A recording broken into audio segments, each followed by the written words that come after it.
Good morning, guys and girls. Today we go on, and I hope we finish the parts related to Charles Dickens. So today's videos will be related to Hard Times.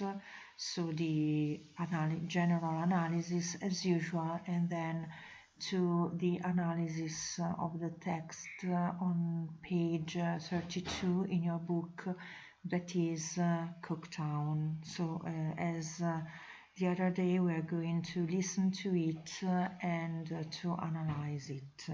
Okay, so starting from the general analysis related to this novel, Hard Times. As you can see, it was published in 1854, and so it belongs to the late works, the late production of Charles Dickens. And in this way, it is really a mature work.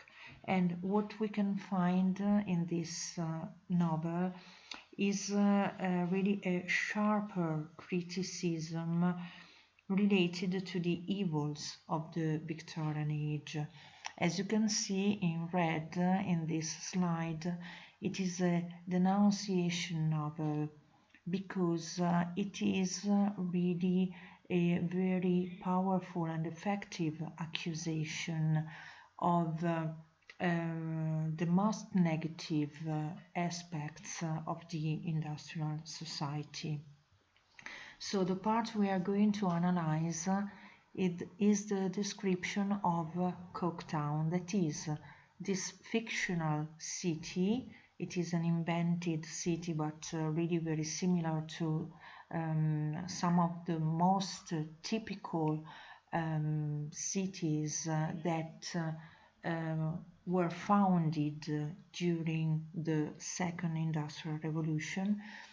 So the description of Cooktown is the one that we are going to analyze, and it is the setting of all this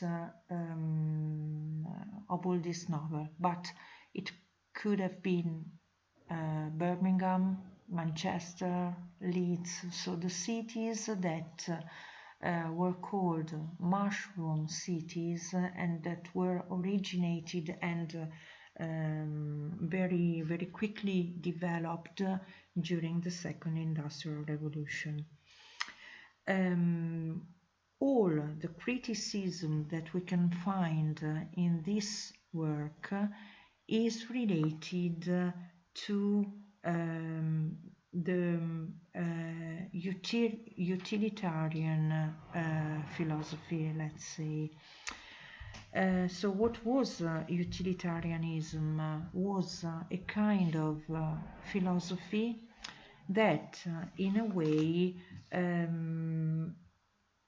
analyzed everything and judged everything according to its practical value.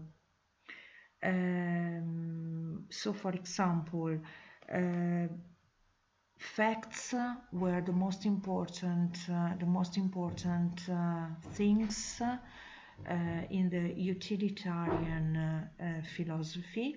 Facts means dati, so it was related to an almost scientific analysis of everything, and everything really was judged only as for their practical value again, so the scientific and practical value. Of course, there was also some, let's go to this slide, and then we go back to the characters and so on. Of course, there was also some positive aspects related to utilitarianism. For example, the philosopher belonging to this particular school, let's say, struggled to extend education to all people, belonging also to the lower strata of society. But what was the point? That even education was only analyzed as a practical issue, and also was analyzed and was considered only from a scientific point of view. From a scientific point of view, so if you only have some very rational aspects to be analyzed, and very rational aspects as a matter of judgment of everything. Of course, you only analyze facts, fatti, and figures, just like schemi or let's say also cifre, right? It means that facts and figures are completely different as feelings and good sense, or common sense as well. So feelings and all that is related to the spiritual part of a man are considered completely unuseful for the utilitarianism and utilitarian philosophy. And so it means that we have, in the end, a loss of the identity of people, the loss of individualism. So individuals are not important as they were, for example, during the Romantic Age. I think you can really understand that utilitarianism and the Victorian Age, in this sense, acts completely as an opposite to the Romantic Age. Okay, so as you can see, also it's a denunciation of the ugliness and squalor of the new industrial age. Everyone is equal to another. So you will see also in the parts we are going to read that all buildings are the same, all streets are the same, all people are and behave in the same way. And so again, there is a loss of individuality, a loss of identity in people that of course brings to alienation. And this is perhaps the first time that we have this kind of idea in in literature, in a literary work. And again, keep in mind that it was written in the middle of the 19th century. So it is a kind of foresight, that means uno sguardo, come dire, avveniristico, se vogliamo, a foresight, and Dickens is here a forerunner. If we think about all the psychological analysis and the sociological analysis, again, that is proper, that belongs to the 20th century. So Dickens writes something related to it just 50 years before it happened all over the world. Okay, then what else? We are going to read about the description of Coketown, but the main idea that we have in this work is related again to the to some children and pupils that live in Coketown.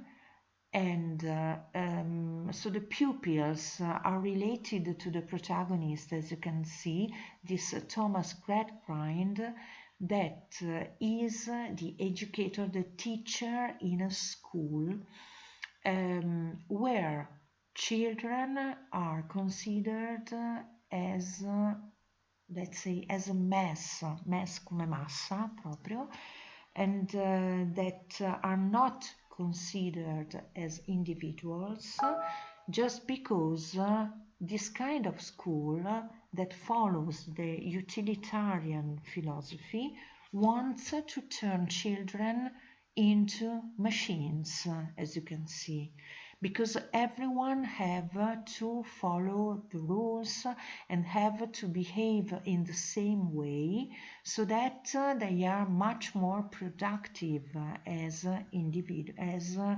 as if they were only individuals.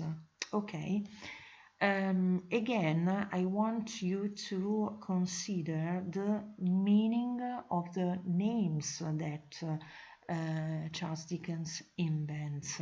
Grind is really very meaningful. Grad is related to numbers, let's say also marks, voto, valutazione, grade, just like grade, right? Grind means polverizzare, so it is someone that destroys everything, destroys the ideas of Marx, come macina voti, qualcosa del genere, ok? And it is also very interesting. Also, the name of the school is meaningful because it is Chuckham child.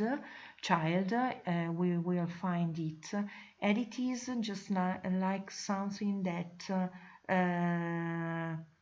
soffoca i bambini, qualcosa che soffoca i bambini, ed è il nome della scuola. So I think it's really very interesting also to keep in mind.